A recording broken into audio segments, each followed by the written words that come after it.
আমার সতীন তার মায়ের ডাকি নিয়ে যায় আমারে বলে ডিভোর্স পেপারে সই করতে। আমি ডিভোর্স পেপারে সই করি না, এই জন্যে ওরা আমারে ঢাকায় বাসায় আটকাই রাইকে মারধর কইরা ওরা পালাই দুইজনে আসছে।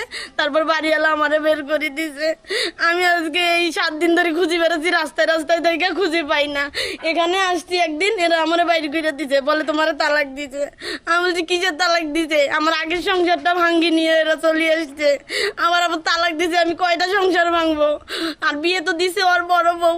এখন ওর শাশুড়ি লুকাই রাখছে, আমার সতীনের মা ওদেরকে লুকাই রাখছে দুইজনরে। আমার সাথে কথা বলতেও দেয় না, দেখা করতেও দেয় না, খালি বলে তোমাকে টাকা দিয়ে দেই, তুমি চলে যাও।